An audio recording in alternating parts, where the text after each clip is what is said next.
What's up? Back at with another one. As you can see, I kind of fumbled that, but I'm a brand new YouTuber here to talk about Manchester City Football Club. Who are we? Blue is our city, Manchester City fan channel. So, what are we talking about today? Today, we're talking about the third season. We're just coming off we talked about in part one the first year, Pep Guardiola, his time from when he took over from Pellegrini, expectations, how we came into the season, and how we finished that season. Part two of this, we looked at the Centurion season. I mean, what? Who gonna say anything about us? We're riding high, 100 points, never been done before. I'm wearing my Manchester City stuff everywhere I go. I want people to know there ain't no team better. So that's how we all feeling as Manchester City fans. So today we're gonna look at, part three of this, the 18-19 season. So where do we always start? We always start by just merely looking back. So like I said, it was 100 points last year. We're kicking butt.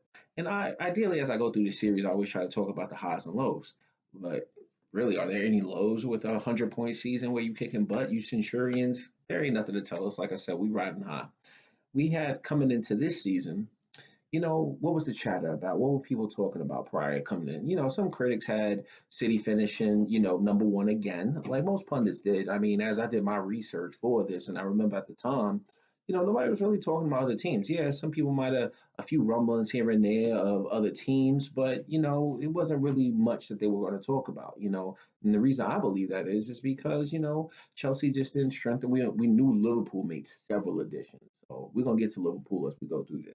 Chelsea, maybe a little bit of United, but at this point in time, I don't think Jose had got the players in that he really wanted, right? So that's just the way it was. So, as a Manchester City fan, I'm confident going into into this third year. So the one thing I learned about the previous year, that Centurion season, Pep Guardiola can have whatever he wants. He wants a new contract. We giving him that new contract that day. That's just how much juice he had at the club, after that second season. So let's pick up right there. So we know Pep Guardiola is the God MC at this point. He's running things. We give him whatever he wants. He's truly a world class manager.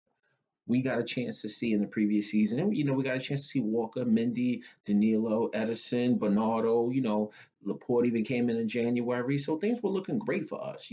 And coming into the season, what do? We add Riyad Mahrez to the team, which my personal opinion, I'm not about to get into Riyad Mahrez. I mean, if you watch some of my other content, you know how I feel about the dude. I think the dude is definitely necessary at points, but I'm sorry, I'm just a Leroy type of guy. You know what I'm saying? Like, there is never going to be another one. Like, you know what I mean? Like, I'm just sad about that, and I'm still butthurt about it, but it's whatever. So we got Mahrez. I don't think we needed Mahrez, but I do think Mahrez is a good player, and I'm not going to talk.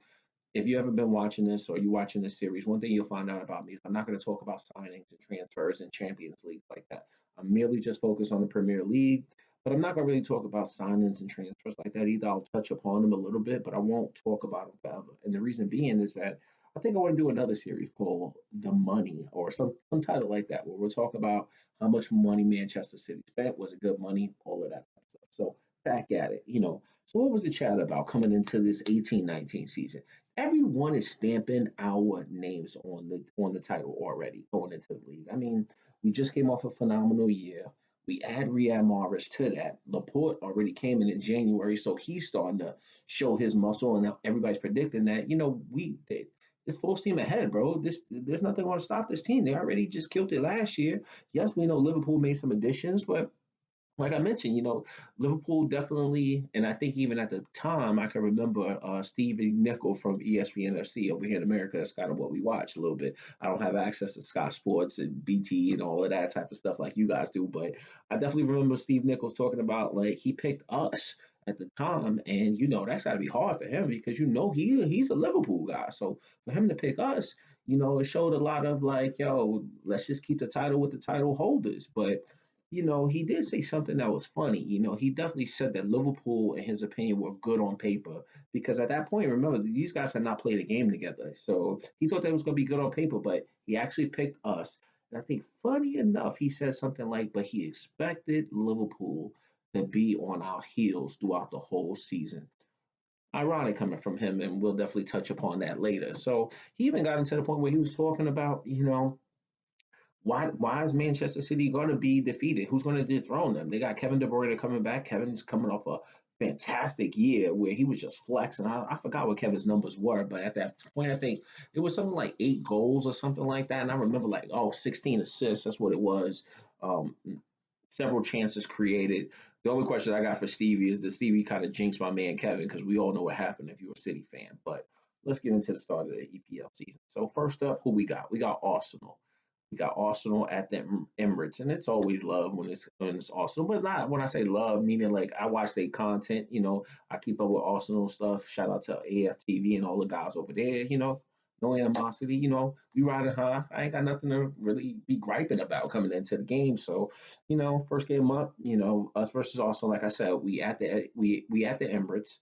The only thing I remember is Gundogan had on like this funny mask. I think it was like nose protection or something. So he's out there with the Batman mask, and we'll get to that in just a second. Because if you're an Arsenal fan or you're just a football fan, you know what Batman is out there. So we got Laporte and Stones at the back. We running Furness in this team. We run a 4-2-3-1 formation, and I'm a 4-3-3 guy. That's just me. But Sterling on the left, Mahrez on the right. Ideal mio, like. But I get it. I get it. I get it. Yo, 73 million pounds, 60 million. I don't know what the fee was, but it was just too much. But we're gonna get to that later. But we got him starting, right? So I still would like to see Leroy, but that's just what it was. I'm shaking my head. It is what it is. Let's just get to the game. So I think Bernardo. I forgot who scored the opening and on the goal, but I know Bernardo's in this 10 position. All right, so Bernardo's in the 10 position, 4-2-3-1, like I said. Sterling on the left, Riyad Mahrez on the right. Bernardo's in the 10 role, followed with Aguero up front. Arsenal have Pierre-Emerick Aubameyang at this point. So, he's like the real Batman on the pitch. They also got Mickey, and I think this is Emery's first season over there with them. So early on, Sterling's flexing. He doing his thing, dancing around, making Mustafi look crazy. Czech had a wonderful save that Sterling kind of dilly-dally in and out and then shot the ball with the left foot. And then, Czech made a nice save there. But later on, what does Sterling do? Sterling, what he does, he dribbles, he cuts in from the left hand side around two defenders, back of the net, 13 minutes in. What you want to know? Bro, it's like a nice little shot. He coming in from the side, bang. I think it might have took a deflection, but later around 26 minutes, I think Laporte had a golden opportunity within this game. But he kind of missed it. It was kind of funny because I think he ran into the actual post or something like that. So it was kind of crazy. It's like a rebound situation. And then Riyad Mahrez had like some kind of free kick that had happened right there. No, Aguero won the free kick, and I think Riyad Mahrez was taking it. He shot the save by Czech, and then Laporte could have followed it up. But what does he do? Smack Dabber right into the post. But luckily he was all right, So the game kind of goes by, 0-0 at that point, I believe, or no, 1 for us and 0 for them. So, but you know, Pep switches it up around the 60th minute. What does he do? He takes Mahrez off. He brings Kevin's on. He brings Kevin on. So in back of my mind, I'm like, bro, the chances is coming. The chances is coming. Mahrez is off. Kevin's on for whatever reason. And I'm not saying Marvin's played bad in this game or not. I'm not getting into all of that, And this was, I think this is one of the more first times, or one of the times that I got to see Lacazette play, and then he had like a nice chance in this game. I think in the 61st minute, it was like a right little flick shot that, it was close but no cigar. Kind of just went over the ball a little bit, but. 1 minute later, Sergio, 1v1 versus Peck. He's driving at him. I think he's coming down the right side of the pitch, trying to cut inside. He has a low shot right on the right side of his foot. Czech makes an unbelievable save. And I know Aguero's got to be thinking to himself, like, yo, how did I just let this opportunity go? You know what I'm saying? Because I thought it was back of the net. Sergio Aguero, all time leading goal scorer for Manchester City. We love that guy. So that's just what it was, But Aguero says, and I guess the way I look at it, and I look at it like this, like, strikers are gonna miss opportunities throughout the course of a season. They're gonna have one on ones that they just miss, but that's what strikers do, bro. They just keep driving, they just keep going on. You might miss one, but you're gonna get another opportunity. So point being, the world ain't sweating it. We got this game in the bag. Kevin's on, doing our thing. So that happened in that minute. Then another minute later, what happens? Yo, Mendy, I think Sterling had the ball. Mendy on the overlap. Mendy swings the ball in from the left footed side, links up with Bernardo. Bernardo whips it from the left hand side. Check, not a chance. 2-0. The boys from Monaco linking up, and I think it was even points in the season where I think either this season, no, it was points in last season where they wasn't playing like that a lot of time. I can't remember them getting a lot of burn, but it was nice to see the Monaco boys linked up, and like I said, 2-0 to the good guys. So that's just kind of what it was, and I forgot most of really all of the other rest of the stuff that happens in the game, but I love that. When I saw Bernardo come in from that, when he starts on that right hand side, he just finishes, or even in that 10 roll, I love that's the Bernardo I love. The question I have for you guys, and I'm gonna stop right there, is what position do you think is Bernardo Silva's best position? I always like him in the middle of the park for some reason. The left on the right hand side, I don't know, but basically 2-0 to City. That's just the way we do. And then once Bernardo scores, what does he do? He comes over there and shows the away fans much love. So I really love that. You know what I'm saying? And then what else happens? I think something else might have happened in this game. I think the 87th minute of the game, Leroy comes on and Sterling. I don't know. That's the word I want to talk about. Pause right there. 87th minute of this game, Leroy comes on, I believe. And what happened? In my opinion, this is the beginning of what I like to call the foolishness. The foolishness is, like I said, obviously, I'm a Leroy type of guy. I don't really have much against Mares. I just don't think he does some of the same things that Leroy does. You know what I mean? Leroy was just that golden child that I just thought had all the potential in the world. Now, I've already done a video about that, but Leroy comes on, and in my opinion, this is kind of where the foolishness starts. And what I mean by that is this tension between Pep and Leroy is just unnecessary, bro. You brought this guy over from Schalke, and we just came off an amazing season. First game of the season, you started Mares over him, but whatever. Leroy comes out on, and Leroy, I'm always gonna give Leroy mad love. I've done videos on that, so Leroy, just know you missed. But basically, long story short, 2-0 to the good guys. Yo, we want to know. We want to know. We starting the season, we riding high. Next thing that happens, and it's just a sad point in time. It's just I think 2 or 3 days later after the Arsenal game, we get the news as City fans that Kevin's out injured. I think it happened on like the 15th of the month or something like that, bro. And that's what I'm talking about, that Stevie Nickel stuff, man. He must have just jinxed us bad, bro. Like, because Kevin just got hurt, bro. I think it was like a torn ligament injury, bro. Kevin's season just was horrible that year, man. It's just like I felt so bad for him. Like, he just wanted to give it a go, but this is the beginning of it, where he basically just he was hurt, bro. He's out. We got the news that he was out, and you don't want to turn to other City fans because I know how I felt in that moment. When I found out the news that Kevin was down, I was devastated. I was like, bro, I don't know if we're gonna back to back this thing. We need Kevin. Kevin's a valuable player. We need him. He's one of our brightest stars. So I'm asking the question to other City fans out there. Did you guys start to waver a little bit? Did you start to think this might not be the year? You know what I mean? So those moments happen, but basically that happened with us. But needless to say, what happens next is that basically what we do is, needless to say, next match up after Arsenal, we wax Huddersfield. Huddersfield, I think, was 6-1 was that game. So I ain't talking about that. It's a Aguero hat trick. There's nothing else to go into. We draw 1-1 with Wolves, and I think this might have been Wolves' first year up at that point, but or first time back being up or whatever. But Wolves, it was a draw. It's always a battle against them. I always feel like it's always a battle against them. Even fast forward, it's always a battle with them guys. So, but 1-1 draw. We got Newcastle after that. Fulham, nope. Cardiff, nope.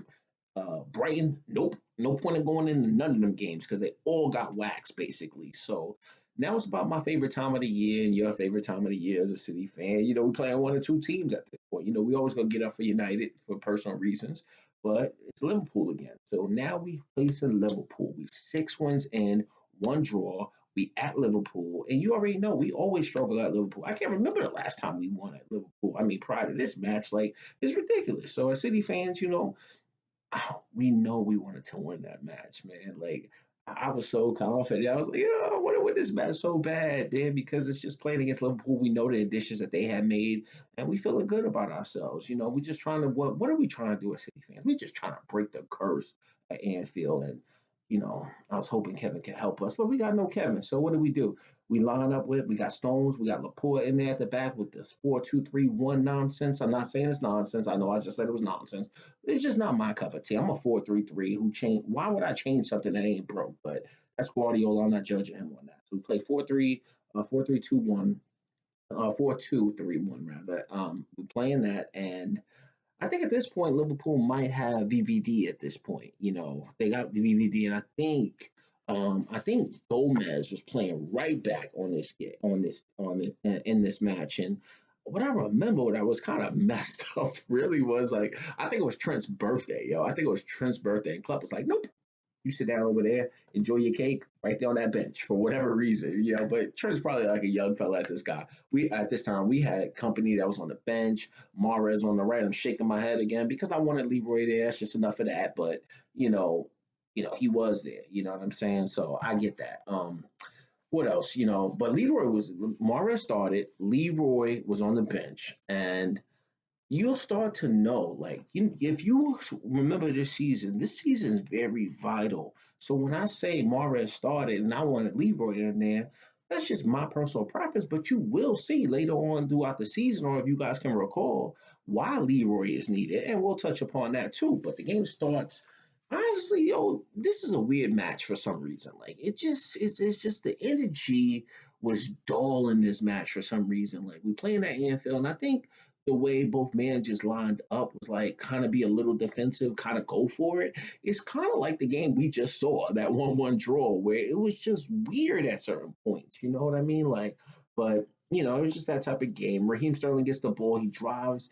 The only exciting things I can remember is every time Raheem Sterling got the ball, the most excitement I ever felt was when the Liverpool fans were just booing him, booing the crap out of him. That's just what they were doing. But it's a few half chances, maybe a penalty for Aguero with him in the whole Lovren situation. I can remember like Mane and Ferner kind of getting a little testy with each other. So emotions is high. 60 minutes in, David Silva puts in this nice pass for Mahrez. Mahrez is on the left hand side. I think he's cutting from the right to the left basically. And as he runs in, he's right in that position Sterling or Sane would be in, where you're just on that side of the box. But nice left foot shot. It just missed a little wide and curled out. So that was like the best opportunity. I'm not going to really say at that point that I wish he would have hit the target, but, I had some City fans at the time scuffing. I'm like, oh, bro, how you going to miss whatever? I'm not getting into all of that. But 76 minutes, Sterling comes off, which is understandable. Sterling never does well at Anfield. It's probably just that whole emotional thing he has to go through. All the years that he was there, he's never right at Anfield. But Leroy comes on. Leroy has a direct nature, just does what he does, right? So he definitely does what he does, runs at VVD, and VVD lets up a penalty. And I think it was like the 85th minute. I can't remember. I think it was like the 85th minute or something like that. He basically runs at VVD on the left hand side. VVD fouls him. Definitely is a penalty. But the interesting thing about this situation was that Aguero's off the pitch at this point. We got no Kevin, right? We got no Raheem Sterling, and I probably don't want Raheem Sterling, or if you City fans out there, other City fans probably don't want Raheem Sterling taking this penalty anyway. I would have liked to see him take the penalty if he was still on the pitch, so that way he could just get them jitters out of his system. But needless to say, Jesus is on the pitch. And I remember like Jesus and Riyad Mahrez, there was some kind of, they were talking to each other, trying to decide who was going to take the penalty. David Silva is on the pitch. And I'm saying to myself, bro, in this moment, I definitely want Aguero on it. Aguero's not on the pitch, granted. I would have rather saw David Silva step up there and take that penalty, but maybe David Silva's not nice at penalties. Who knows? But yo, they both look over. It's Jesus and Mahrez, and Pep is like, Mahrez, you take it. And I'm like, bro, this ain't even about me Mahrez hating. It's just that a striker, no, 9 times out of 10, Harry Kane don't be sitting up here talking about, yo, Erickson go take the penalty or somebody else. Yo, Harry Kane stepping up there taking that penalty, bro. Like, that's just the way I wanted it, man. I wanted Jesus to take the penalty, but who knows? Guardiola made that decision. It is what it is. Mad confusion over Mahrez takes it. He skies the penalty. GG, folks. That's all I remember. Fine. Was it a fair result? Might have been a fair result, but I swear we had the best two chances of the game, and the best two chances probably came to Riyad Mahrez, bro. And I just remember in my heart of hearts, like if that was Leroy, I think it would have been a better outcome. Now it could have been a worse outcome, who knows? But just skying the penalty, bro.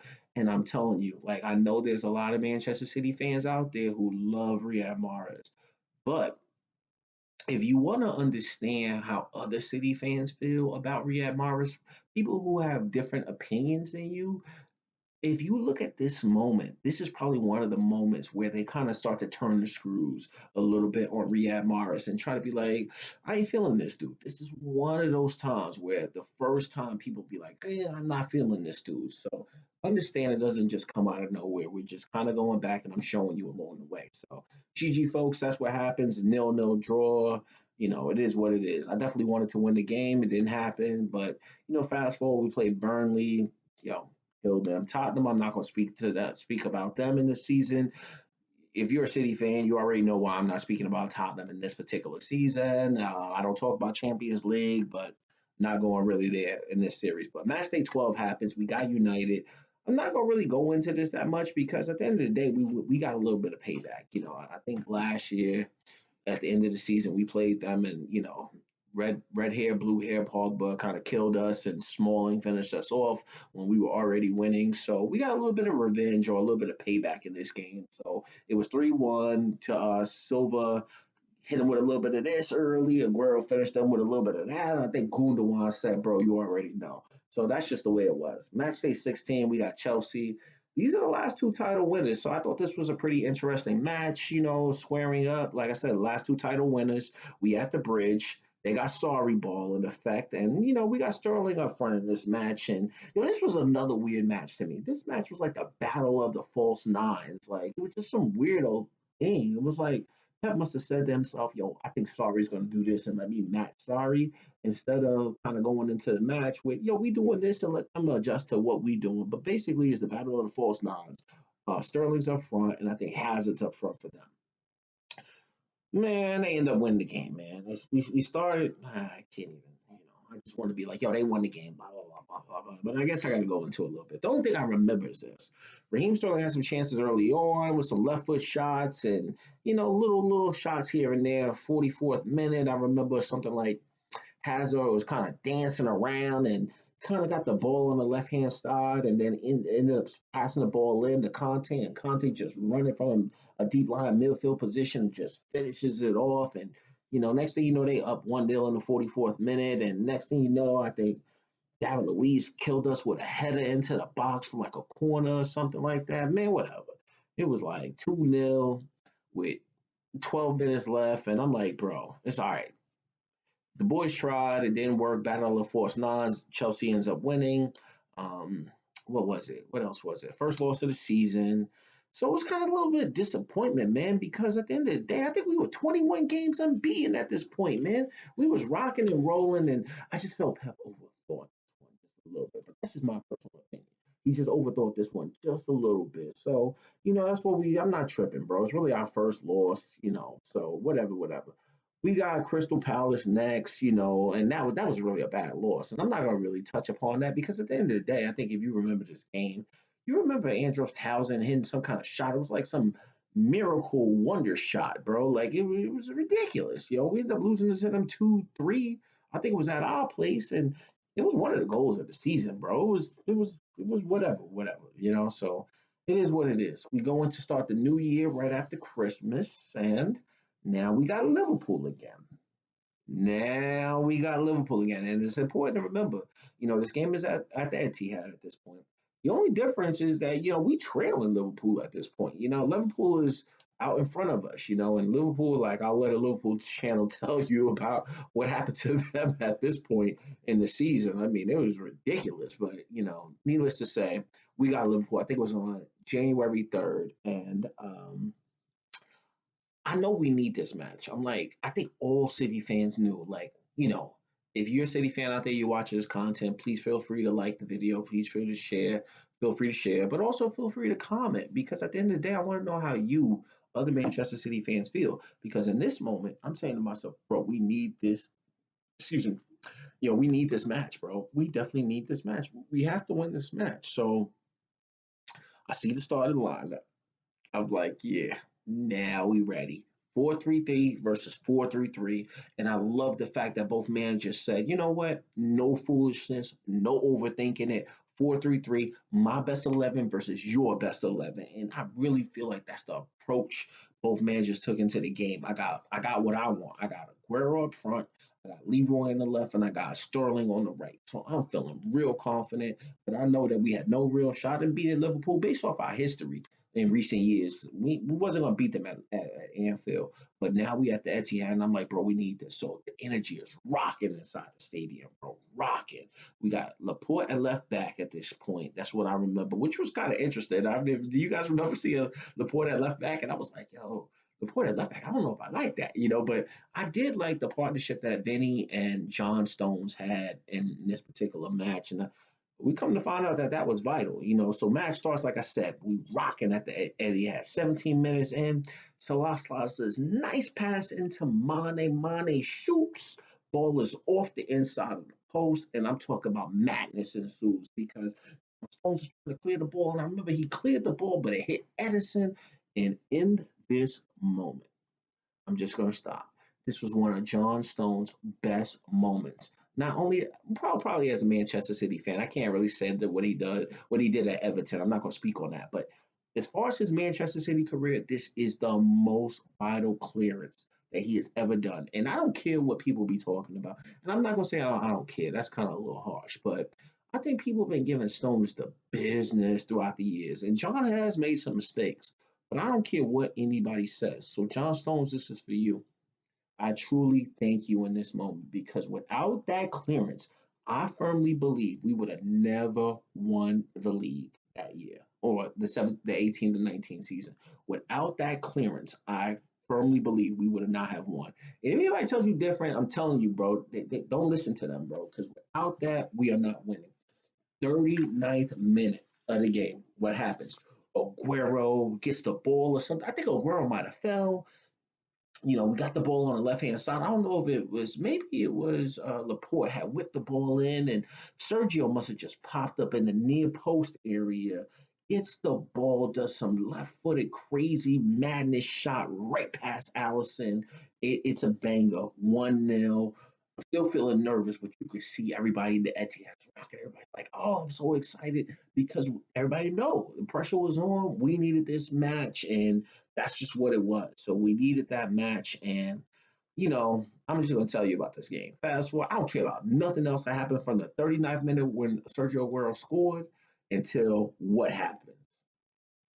71st minute. Danilo gets the ball, passes the ball on the right hand side because Danilo's playing right back, passes the ball to Raheem Sterling on the right hand side. Raheem Sterling drifts in, gets the ball on the right hand side, drifts in. Who does he find? Who does he find? He finds his dude. He finds Leroy, the guy that him and Leroy just had that understanding. He had mad other passes he could have made, but what does he do? He trusts Leroy. Leroy gets that ball, left footed shot, boom, right there on the left hand side, gets it past Allison. It went in off the inside of the post, and you know Liverpool had scored previously, so it's 1-1 at this moment. But when this moment happens in that 71st minute, Leroy does what Leroy does, bro. He just puts the ball in calmly, and he's running over to us, and we like Leroy,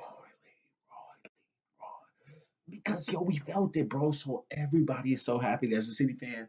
That was probably one of the best moments. I don't remember what I did. I ain't gonna act like I cried. I might look like I'm about to cry, but it was one of the happiest moments, and I was feeling it. So fast forward, Wolves, nope, ain't got time for that. Arsenal, nope, sorry. Chelsea, like I said, Chelsea had beat us first time of the first loss we had this season was to Chelsea. Chelsea had beat us, but revenge is so sweet because now at this match it's 6-0 game, and I think Pep was a little ruthless in this game. I think if you guys watched it, that you can remember there was points at this game to where him and Sorry was like, bro, you don't do this. Because I think an Italian football culture, you don't just, I forget what they call it, but you don't really just start running the score up like that. You are 3-0, 4-0, you kind of just ride the game out rather. But Pep was kind of ruthless, a little bit ruthless, but we wanted that revenge, bro. We wanted that revenge, so that's what it was. So fast forward a little bit of that, and I'm gonna talk about May 6th. May 6th versus Leicester City. These are probably two of the biggest moments. So the biggest moment to me thus far at this point in the season was Leroy finishing off Liverpool. This happens to be the match with the second most important, in my opinion. You guys may feel free to chime in and let me know if you feel differently, but maybe there were other moments throughout the season, but this is the key moment. Like I said, May 6th, us versus Leicester. The game is a nail biter for most of the game, and the only thing I can say about this game is Vincent Company, my skipper, the reason why I became a Manchester City fan, the reason why other people became Manchester City fans. The captain of all captains came up big, and then he just know, I love you, we love you, you are Manchester City to the day all of us die. You know what I'm saying? It's you, and we trusted you, bro. You are our captain. But he comes in there with a shot outside the box. I remember it was a rocket. It got past Schmeichel. And I think it might have happened late in the game. I want to say 86 minute. Now I'm really taking a guess there. I'm probably wrong, but if you know what I'm talking about, you know what I'm talking about because this has got to be one of the happiest moments where you can see your skipper, who's a center back, step up and take that shot, knowing what it means to our season. Because without John Stone's moment, we probably would still be trailing Liverpool, or we would have never been winning at that point. We would have never had any chance of winning the season. Without this moment, we would have never won the season, yeah, bro. It would just been tough, bro. But Vincent Company, we love you. So season 3, we went back to back titles. Definitely was a little bit of a nail biter in comparison to the previous year where we were rocking as Centurions. But Pep got the job done. We won. We did what we were supposed to do. I think we finished 2 points ahead of Liverpool. What was it? What was it? I think I forgot what it was. I think it was 2 points, 1 point ahead.